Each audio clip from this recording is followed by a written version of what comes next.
Iren Sokoy meninggal dunia bersama anak yang dikandungnya. Iren meregang nyawa setelah mendapat penolakan dari 4 rumah sakit berbeda saat hendak melahirkan.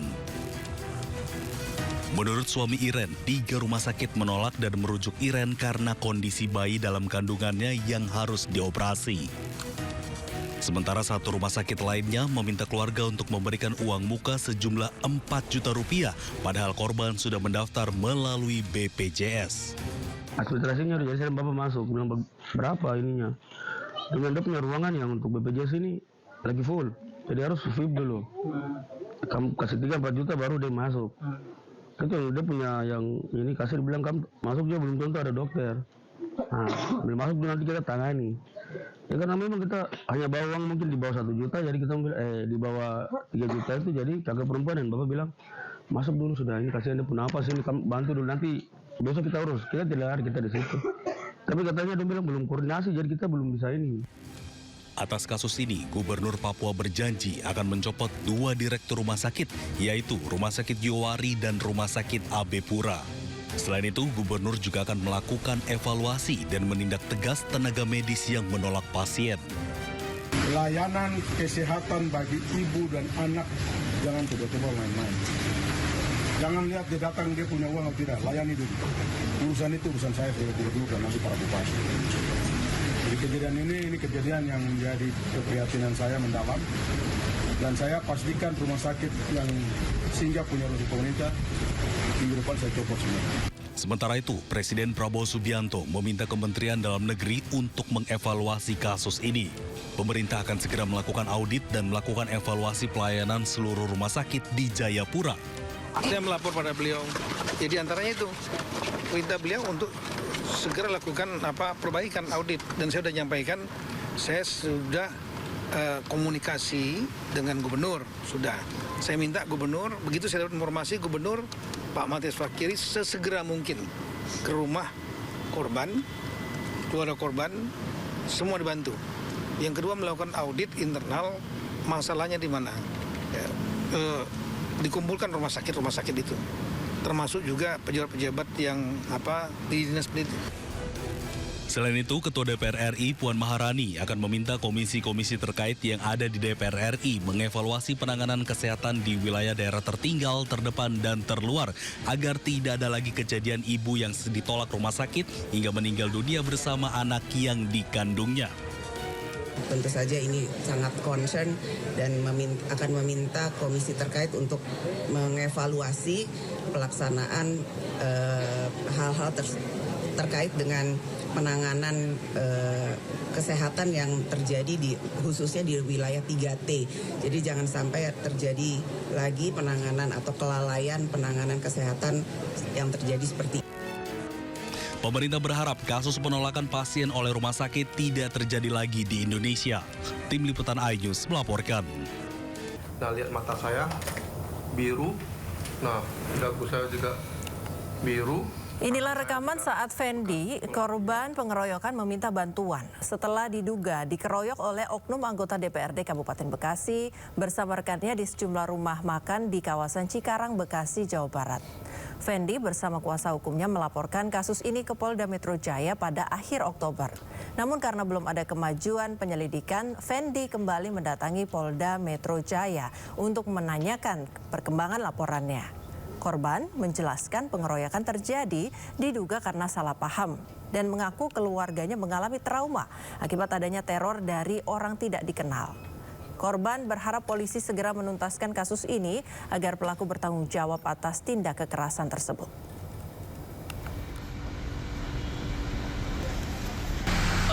Bapak tersebut langsung lari berdiri ke meja saya bersama teman-temannya.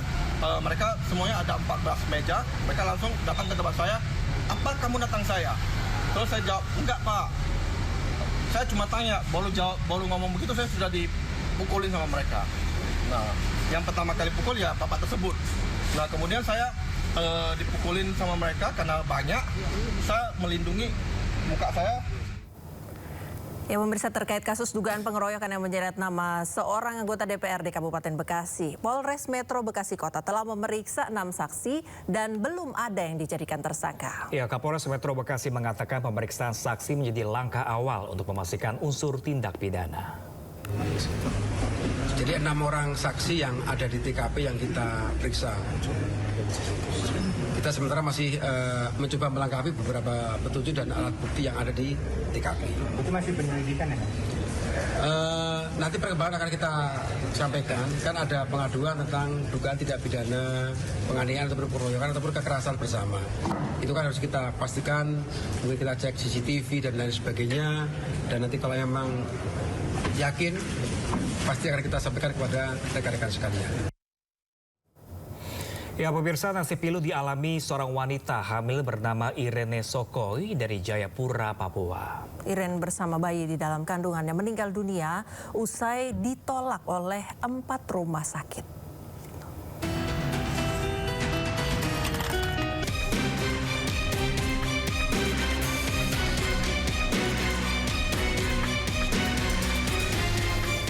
Misteri yang menyelimuti kematian diplomat muda Kementerian Luar Negeri almarhum Arya Daru Pangayunan memasuki babak baru yang mengejutkan. Pihak kuasa hukum keluarga mengungkap temuan signifikan bahwa ADP pernah melakukan check-in bersama seorang wanita berinisial V.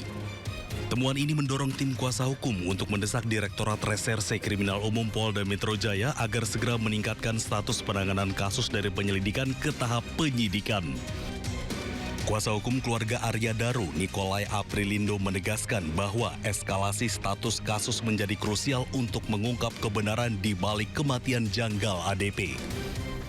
Privasi yang disampaikan kemarin oleh pihak penyelidik kepada kami tentang adanya masalah check-in sebanyak 24 kali itu antara almarhum dengan Farah, itu adalah hasil fakta penyelidikan dari penyelidik, tetapi tidak didukung dengan bukti-bukti yang kuat, bukti-bukti yang valid tentang apakah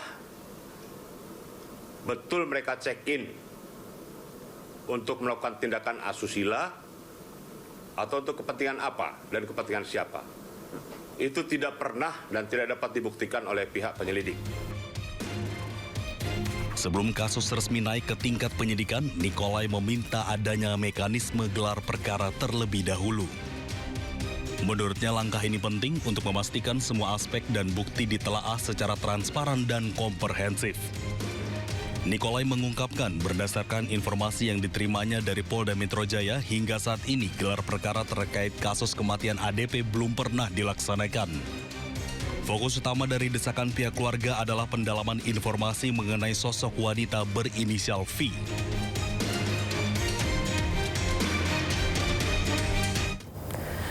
Pemirsa, asik bermain ponsel di depan rumah tetangga, bocah berusia 7 tahun jadi korban penembakan orang tidak dikenal. Akibatnya korban luka tembak di bagian dahi.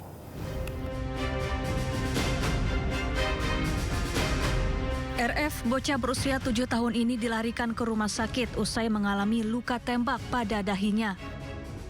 Korban terpaksa menjalani operasi ringan. Diketahui peluru yang tertancap di dahi korban merupakan peluru jenis senapan angin. Korban diduga ditembak oleh orang tak dikenal saat sedang bermain game bersama temannya di depan rumah warga di perumahan Bonewa Estate Bontomanai, Kecamatan Patalasang, Kabupaten Goa, Sulawesi Selatan. Tiba-tiba korban mendengar suara tembakan yang diduga berasal dari senapan angin dan membuat dahinya mengalami luka tembak. Saat kejadian, korban sempat mendengar 2 kali suara tembakan. Ibu korban langsung melapor ke polisi. Dia duduk main HP sambil main HP. Tiba-tiba dia dengar ada bunyi tembakan dari arah sana. Naik pas bagian jidat. Itu hari dia dijahit 2 jahitan. Salah 1 atau 2 jahitan. Ada yang lihat terduga pelaku masuk karena bersamaan masuk ke perumahan sekitar 2 orang bawa senapan. Senapan angin. Datang orang tua korban untuk melaporkan terkait dengan dugaan penembakan yang diduga menggunakan senapan burung. Tim sementara mendalami terkait beberapa orang pelakunya. Hingga kini, identitas pelaku penembakan masih diselidiki unit PPA Satreskrim Polres Goa, Sulawesi Selatan. Polisi telah meminta keterangan sejumlah saksi termasuk ibu korban. Sementara korban RF kini mengalami trauma dan takut bermain sendiri di luar rumah. Dari Goa, Sulawesi Selatan, Bukma iNews melaporkan. Kita ke informasi lain, pemirsa. Seorang oknum anggota DPRD Kabupaten Bekasi berinisial N diduga terlibat dalam kasus pengeroyokan terhadap seorang warga bernama Fendi. Korban yang menderita luka di sekujur tubuh kemudian melaporkan N beserta sejumlah rekannya ke pihak berwajib.